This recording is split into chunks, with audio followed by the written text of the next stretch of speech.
Welcome to the ValuePros Show, where Value Pros get value ready. I'm your host, Bruce Scheer. In this episode, we're diving deep into the critical phase of driving execution, with a special focus on being approval ready. I'm thrilled to have Todd Snelgrove joining us in this episode.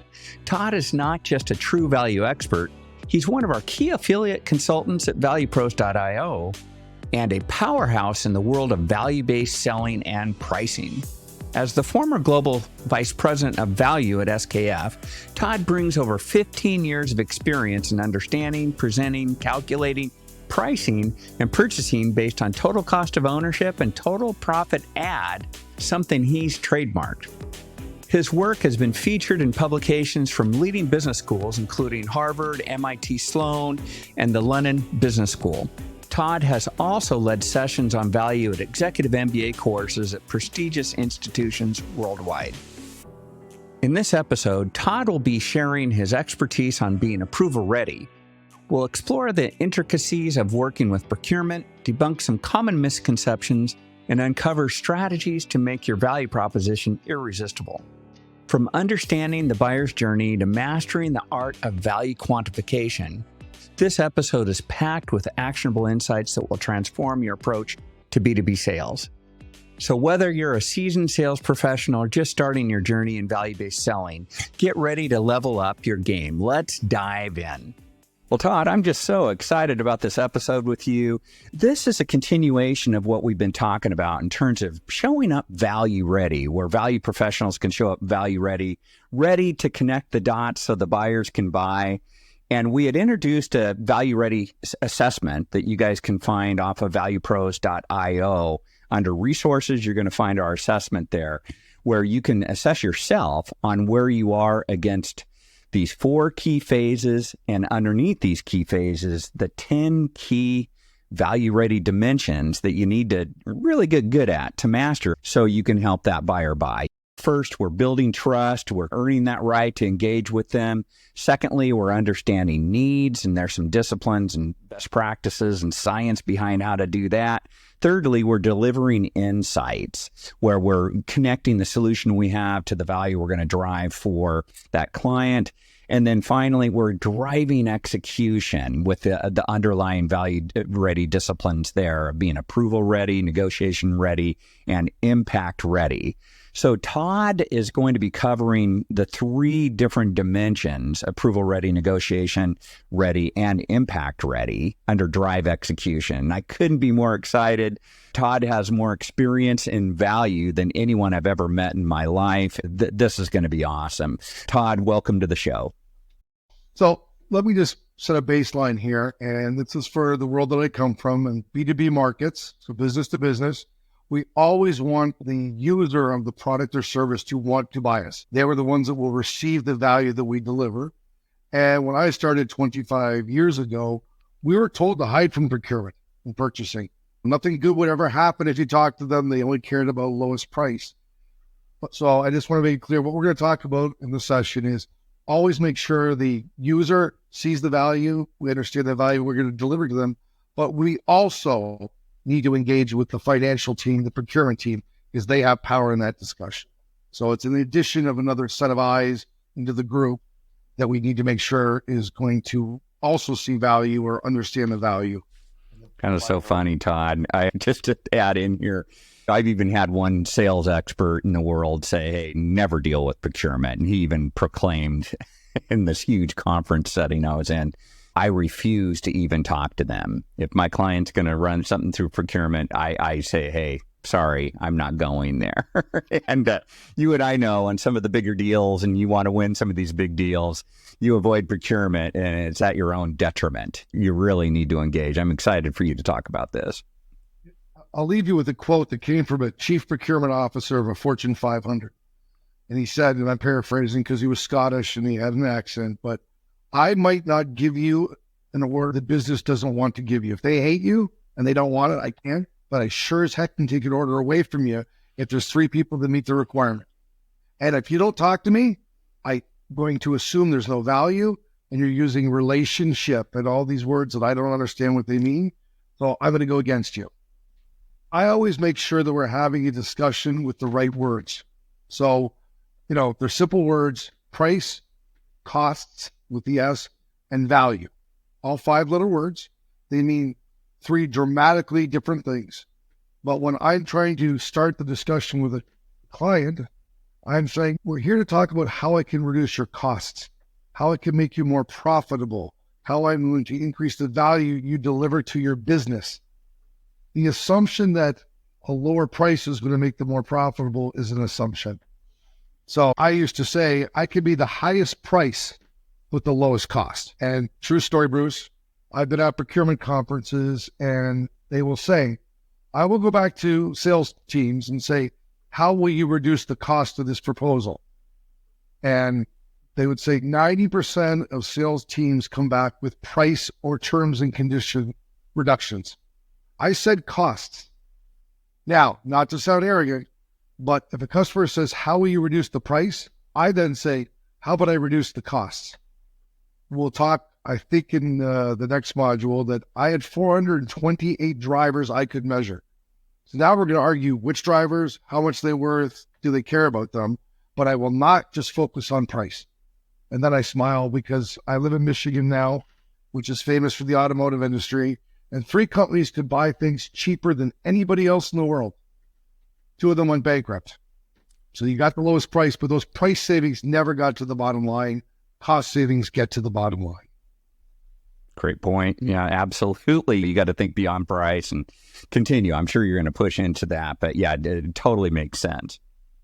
So at this point, I'm just going to challenge you, Bruce, and on behalf of the listener base. I mean, we all know we bring value, but I think there's an inherent mindset that procurement might not care about value.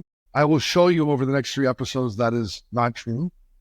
And we'll close the final episode with how do we address these. But, Bruce, why do you think the average salesperson might say, this is great, I deliver value, the client that's buying the product or service gets value, but when procurement gets it, they don't care about value? Well, I can just speak from experience. One of the largest system integrators in the world, Infosys, I had an agreement for about $150,000 contract, and client and I were set on our vision, what we wanted to occur, the outcomes we wanted to drive for, and thought, hey, we've got the right chemistry, we've got the right focus, and let's go make this happen. And then my client says, oh, and by the way, unfortunately, Bruce, we have to go through this procurement process. And I get on with procurement, and first thing they say is, hey, you need a lower price. What's the best you can do?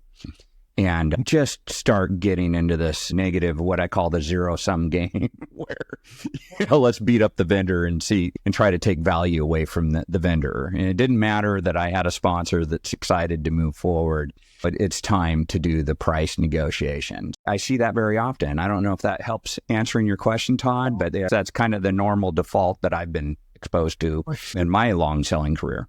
I've got to work with a lot of procurement people around the world. So this isn't a salesperson's opinion. This is some major procurement people saying, the reason why I do that is because most of you will give me the same value at a lower price. You don't do trade-off. You'll just say, okay. Or he goes, why wouldn't I get the same value and pay you less? Because price is part of total value. But if I push, you seem to drop. So I've asked this question for 20 years around the world in conferences, internal sessions, and it's been a variation of the following. Procurement says price is measurable, value is not. 100 euros, whatever the currency is. I can measure one, I can't measure the other. This actually came from a big US steel company. I'm worried about this quarter, this year, not making a machine that lasts 12 years, lasts 15. We'll be bought and sold 3 times. I'll be retired. Who cares? Price is guaranteed. Value is soft. Maybe a combination of another thought. But I mean, I can take a rebate check to the bank. Value is a warm and fuzzy feeling. You guys, you salespeople talk about relationship, ease of response, all these words. That's soft. Does it hit my bottom line? This actually came from a client that said, value programs take work. If I have to sit with you, do discovery, talk to you about what my pain points are, all that takes time and effort. Yelling at you and threatening you to give me a discount takes no effort. One procurement person said in Europe, They had the same standard letter for every types of goods. They just changed the category. Office supplies, travel, MRO, legal services, and sent it out saying, drop your price. How long does it take to copy, paste, and send it out, drop your price, threaten you? And he goes, then all you salespeople would run around. Half the time you would give me a discount. Yeah. You know, it's not hard to yell at you, believe it or not. I laughed. I'm like, yeah, good point. True. You know, my boss measures me on price reduction, not TCO savings. This is what people will say. I'm not saying these are true. And if you stick around for 2 more episodes, hopefully you'll have the answers to these. Mm-hmm. That is somebody else's department. My KPI isn't that. That will help production. That will help sales efficiency, whatever that other department is. That doesn't help me. And this actually is from a quote from a book that Jim Anderson wrote. They're almost the same. You know, there's 3 they look the same, they smell the same, they're the same things. It's not worth the time or effort in investigating value because, and this was the example, I'm not saying it's true, but one office supply company to the next office supply company, they're both delivering big pens and a pad of paper. I mean, I got bigger things to worry about. Not true, but that was kind of the assumption. So I think there was 7 or 8 things. These are assumptions. I used to spend 25% of my time with procurement at procurement conferences. So I've got, these aren't just sales stories. They're how procurement acts and thinks, which I think is what I'm into now. Not to get academic, but I think it's very important when you're starting the discussion, getting them ready to have a business discussion. There's 2 terms. One's called ATP. It's a pricing term. It says the ability to pay. Do I have budget? Do I have authority? Do I have money? Okay. And there's another term called willingness to pay. WTP. Again, academic, who cares? This, for every salesperson, though, is something they need to think about. Ability. Todd, that is the best thing I've ever seen. You're awesome. I don't have the money. There's no money in the pocket. So I'm talking to our CEO once, and he goes, in Scottish accent also, said, that's crap. So what do you mean? And he goes, you give me a good business case that is hard and measurable, and I believe it, I'll find the money. And I laughed. In my own personal life, I have a budget, but if I truly believe there's value somewhere, I will pull money forward, I will sell stocks, I will borrow, I will do something. If you say to me, Bruce, it's going to cost you X thousand, but it'll pay for there's a 95% chance it pays for itself by the 8th month, 90% of the client, whatever, and I believe it, I'll do the risk reward analysis and do it. So ability to pay changes dramatically with a hard, believable business case. Every company will have whatever, top 3, 4, 5, 20 priorities every year. And, you know, you've got something, the customer goes, that's awesome. Customer says, I'm buying it. I'm making this up. They're going out for a software buy. The whole company's behind it, and then it dies on the vine. What he says happens, and the research also shows, is that somebody else's business case came in and got leapfrogged above yours. So every salesperson that's probably listening to this somewhere in January was told, this is the strategy, this is the budget, this is where we're investing, whatever that is. And magically, somewhere through the year, it changed.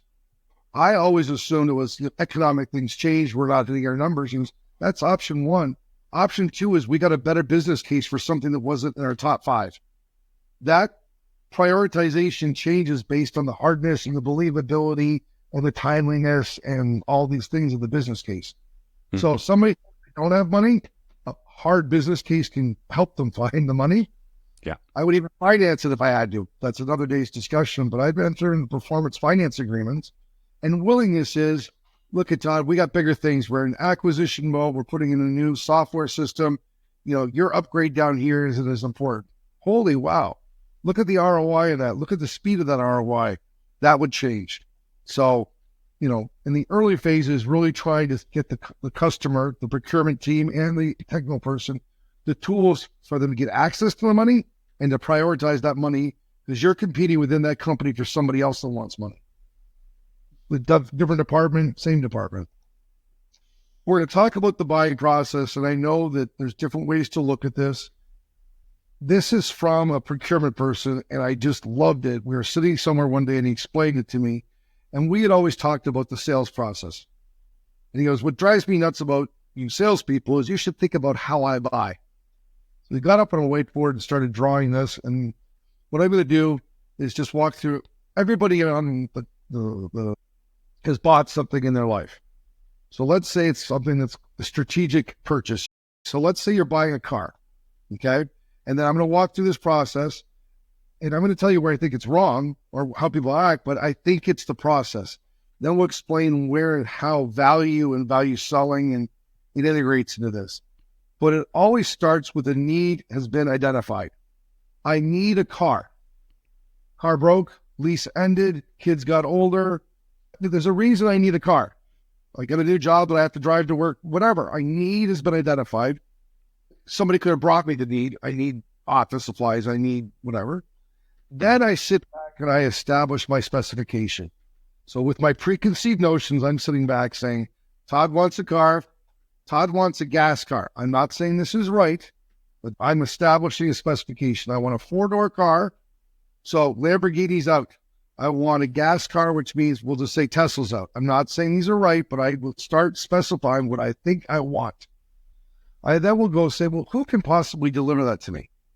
You know, there's the Legacy 3 plus maybe whatever. I'll go through a list of, say, 6 or 7 that could possibly deliver that solution to me.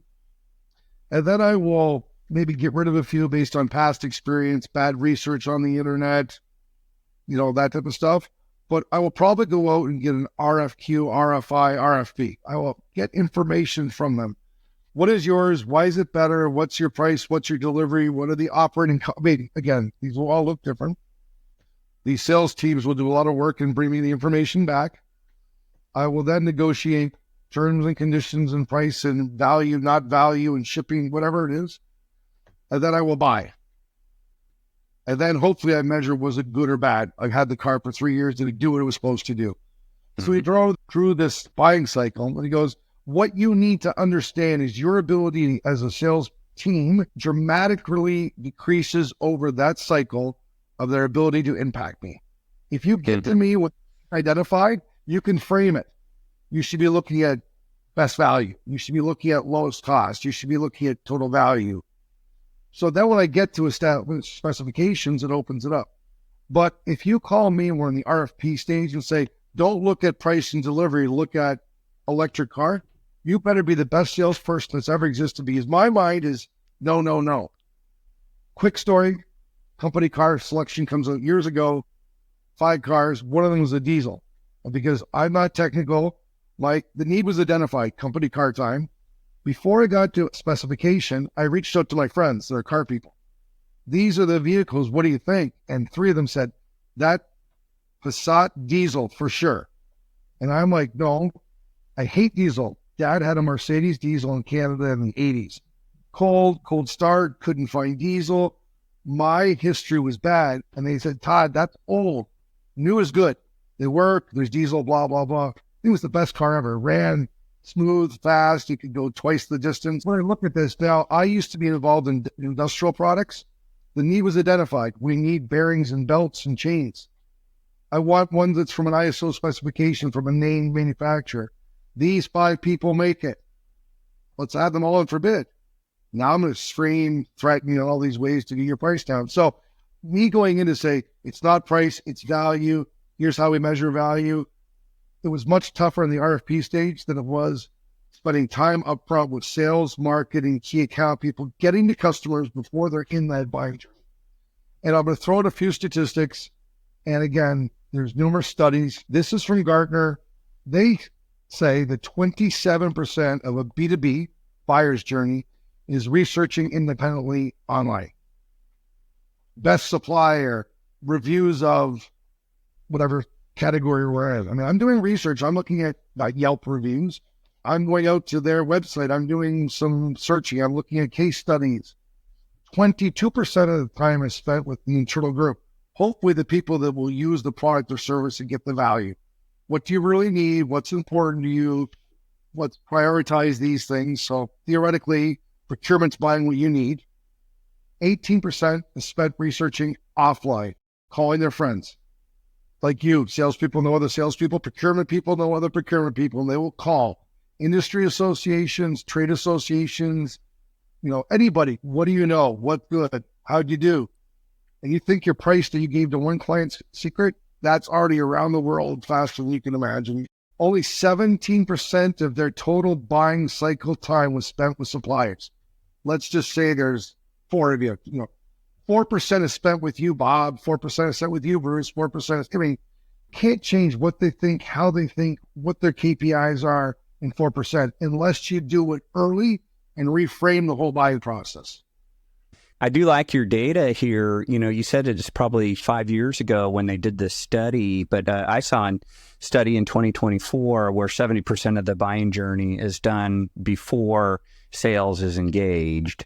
So funny enough, this maps up still to 2024 in terms of all this buying activity that's happening kind of behind the curtain before sales starts to engage in the buyer. So that's brilliant. And I do agree with you. You need to get up front somehow in that buying journey and setting what good looks like, what that potential value to be realized can be, and setting the specifications to achieve similar value as they start to move through that buying journey. So brilliant. Yeah, this makes sense. And the last point I'll make here is that it's not just marketing's job.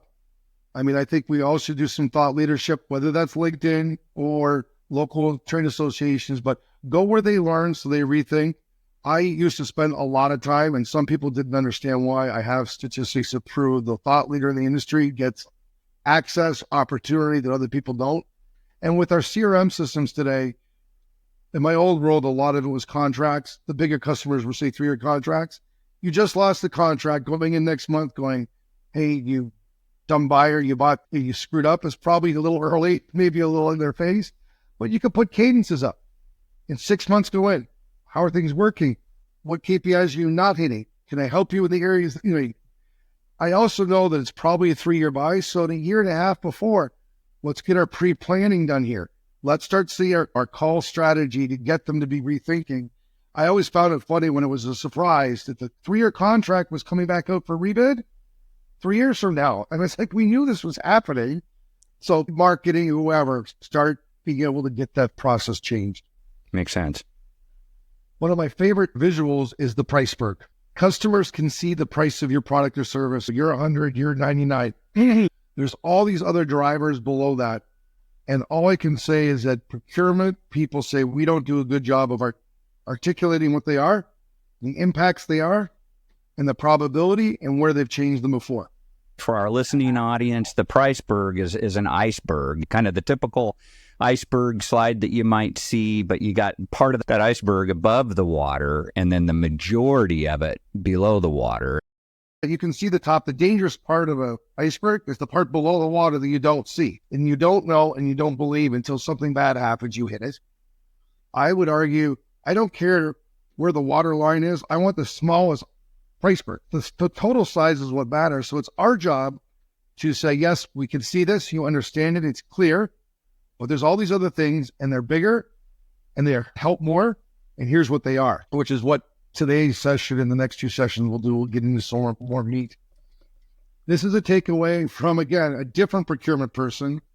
And he said to me, he was American, but I'd never heard the term before. Stop burying the lead. I couldn't even spell burying. And I'm like, what do you mean? He goes, and this is how old I am. So those of you that don't know me might laugh. How many key account meetings, big meetings, whatever that means to you, you're in, you've got a team in the room, there's a senior person in the room, and your third slide in, and their BlackBerry beeps, and they get up and leave. I go, it happens all the time, drives me nuts. We got the whole team, we prepared. He goes, there was not an emergency. That person made the decision by the third or fourth slide. This is below me. I have people that do this. I have something better to do my time up. He goes, the reason why is you guys lead to your value. We'd start with, here's our company, here's our history, here's how we're structured, here's our offer, blah, blah, blah, blah.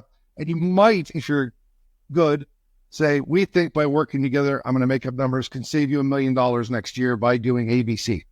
Mm-hmm. Because I would start with, we're here from supplier ABC, we're in this industry.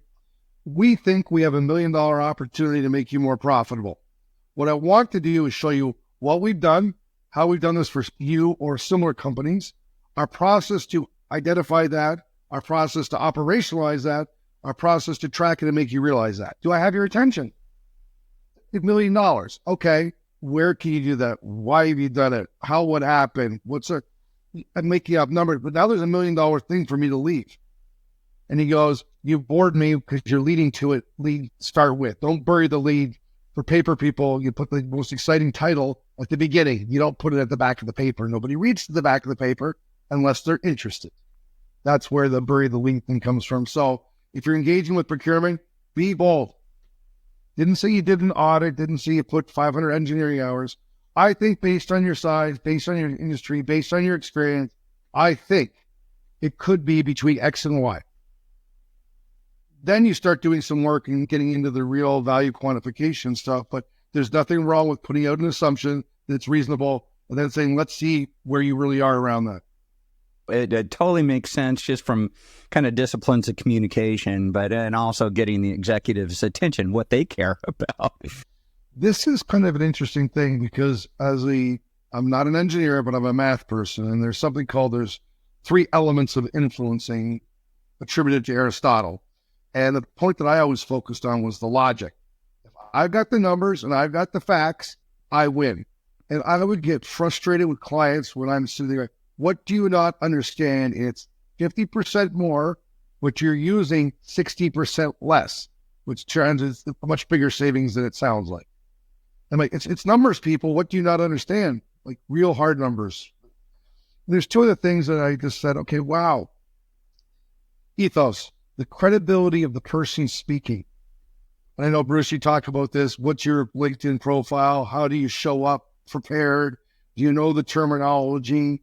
I mean, if it's just numbers are numbers, but I want to believe that you got it. And I put these 2 together, the pathos, but the storytelling, the imagery, the appeal, and not to brag by any stretch, but nasty negotiation going on ages ago. And I had started with some corporate slides. It was a VP of procurement at a huge company. And he basically said, I don't have time for this dog and pony show. We had lost. My client took me outside and he goes, we have nothing to lose. Go back. And I went back and fist right in the table. I got a little red in the face. We got a huge order. The guy said, I'm buying your belief in this. What you started off was with slides and words and some training, which is just a comment here.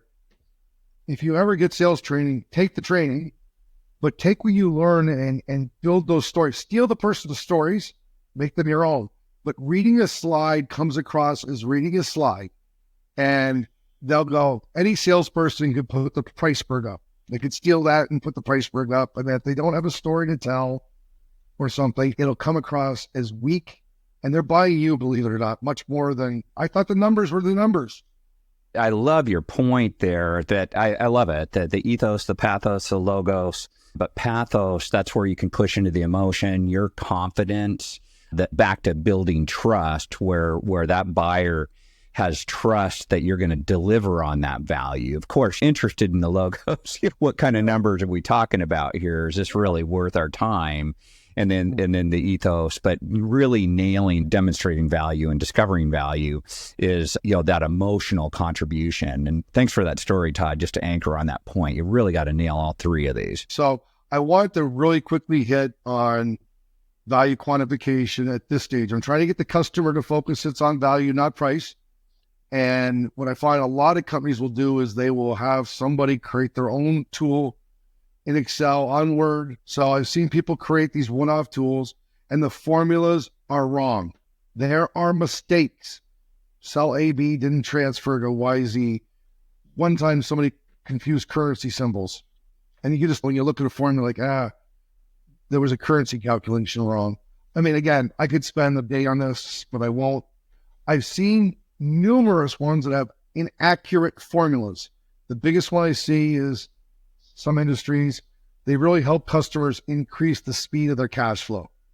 That doesn't mean more cash. It means I have the cash for longer periods of time. Two completely different value propositions. And some people will call that out going, you can't, if I owe Bruce $100 and I pay him in 30 days or I pay him in 40 days, Bruce doesn't have, some companies will say, well, Bruce, then that's 10 days, $100 over 30 days is $3.33. Bruce has $33 extra. No, Bruce has $100 for 10 days times interest rate times. It's a false calculation.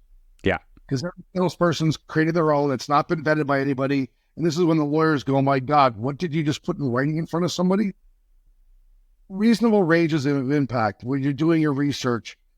Sometimes you're going to have to be rethinks. That's okay. But if your whole thing is, if we just improve it by 1%, it'd be worth this. My example, Bruce, is if my house wasn't in Michigan and it was in downtown New York, it'd be worth that. Mm-hmm. It's not even plausible. There's no reasoning. There's no background. There's no how. It's just if. I'm not saying my spelling's the greatest, but output format makes a difference. Back to my logos comment. Why does it matter if it looks pretty? Why does it matter if it has cash flow graphs and they got colors? It's the number. Turns out when that document gets passed around a customer, visualization makes a difference. I am not a communications person, but my goodness, they love that cash flow graph. They also love that ROI analysis. They love that break-even point. Mm-hmm. How exciting that made it. References and links to your justification. I can make statements all the time, but the more third-party links I have to it, the more validated, more logical it is. So saying, here's my proof points to support these assumptions and changes. I kind of hit the visual idea. One thing that I'm amazed that most people don't do, and you probably could, but nobody's ever done it in Excel, have different stages for your value case. Okay, look I'm going to prepare before I go. I'm going to test my assumptions and think, what is this going to look like? Because maybe I don't need to fight on the price per labor per hour is 25 versus 22 because it only affects the case by 5%. But I want to get comfortable so I'm not sitting in front of the customer going, I don't know, or how come?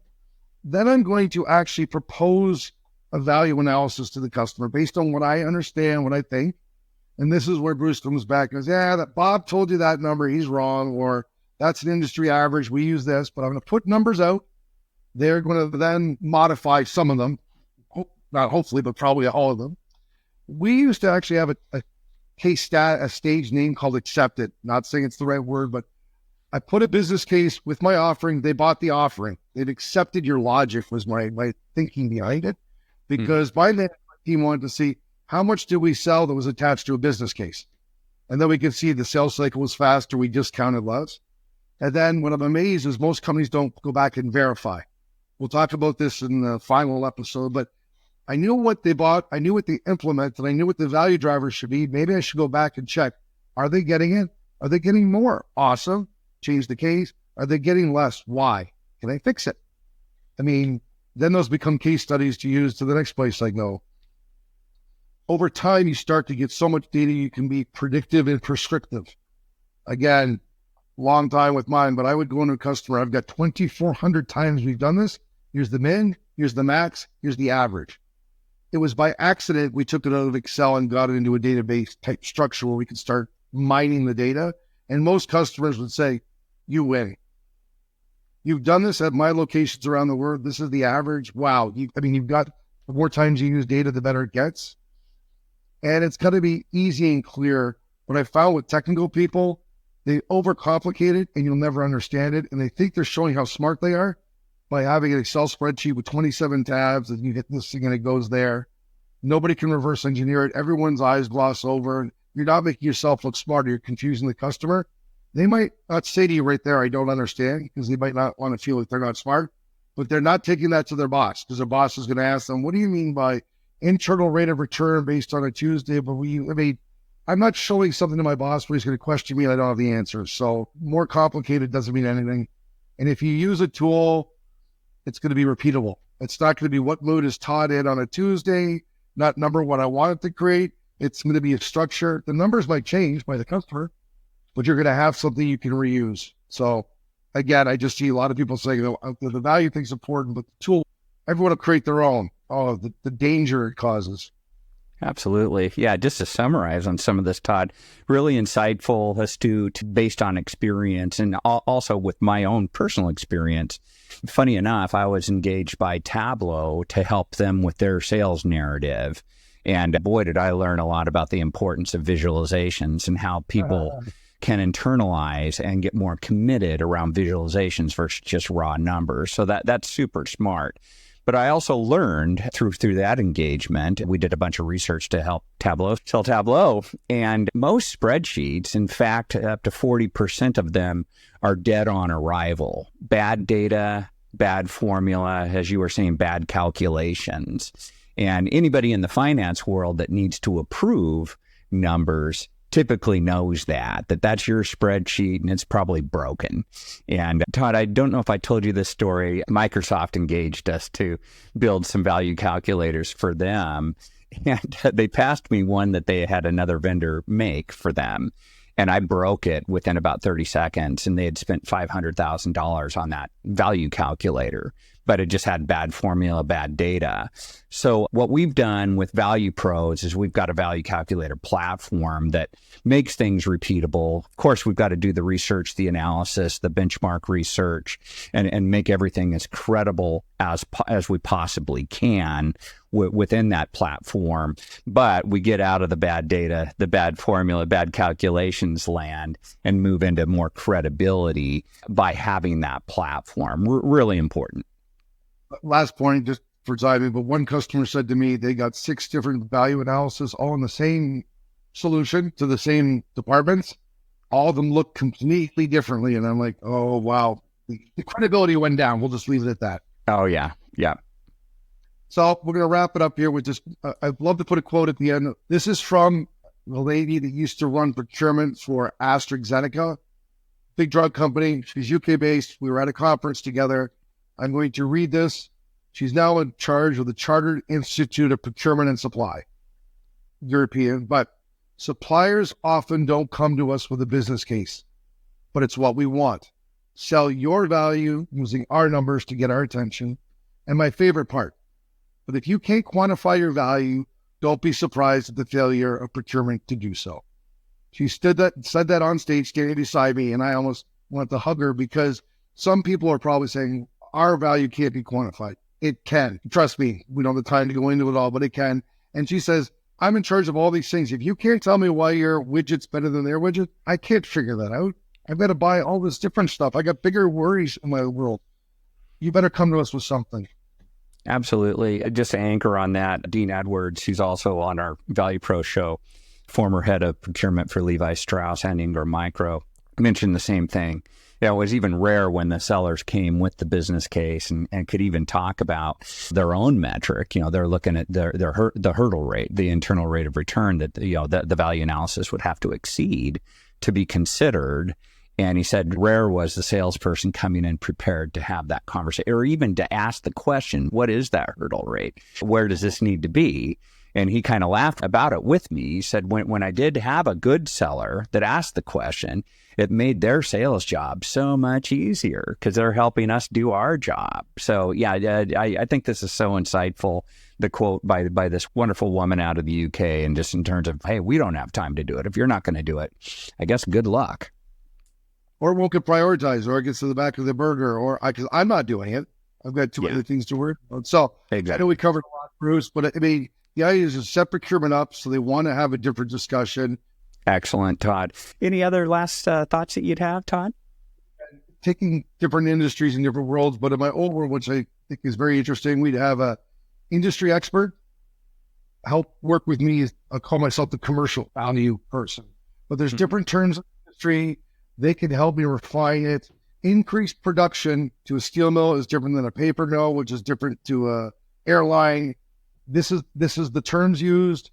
And we usually, for the big opportunities, did a dual role play. They would come to the explanation because they could, with credibility, explain the how. Then they would look at me and go, Todd will do the numbers. So again, for the big customers, and the success was so much higher. It was one extra body, but it was worth it. Instead of me trying to talk the language that I didn't understand, and it probably would come through. And I got my way around it sometimes. I mean, I'd stand there and go, I don't understand the railway industry. I've been on trains, but, here's my railway smart person. So the team selling. Brilliant. And I want everyone to sell value. I want everyone to create value, but they need to have that person they can go back to. And they need that industry or application person to have that person to come back also. So smart. And just being prepared and going in there, because of course it's a credibility moment. You need to nail it. Use their language, have a credible analysis as you talk about, visualize that for them, have all the backup and all the proof, evidence that they need in that value, but just getting ready, getting that team ready. That is so smart. Well, Todd, thanks so much for sharing this wisdom on how to get approval ready and being on the show. Really appreciate it. Thanks, Bruce. Look forward to the next few episodes that we'll do in the next little bit. Take care. Absolutely. You too. And that wraps up another insightful episode of the ValuePros Show. We've covered a lot of ground today, from understanding the buyer's journey to mastering the art of value quantification. Todd has shared some invaluable wisdom on how to be approval ready, including the importance of engaging with procurement early, presenting a clear and compelling business case, and using visualization to make your value proposition stick. Remember, as Todd pointed out, if you can't quantify your value, don't be surprised if procurement fails to do so. It's our job as value professionals to make the case clear, compelling, and quantifiable. If you found this episode valuable, I strongly recommend you follow and connect with Todd and me on LinkedIn. Also, please sign up for our email newsletter by visiting valuepros.io. These are great ways to stay updated on the latest in value-based selling and continue your journey to becoming value ready. Thank you for tuning in to this episode. If you found it helpful, please share it with your colleagues and leave us a review. Until next time, keep striving to be value ready and help your buyers buy from you.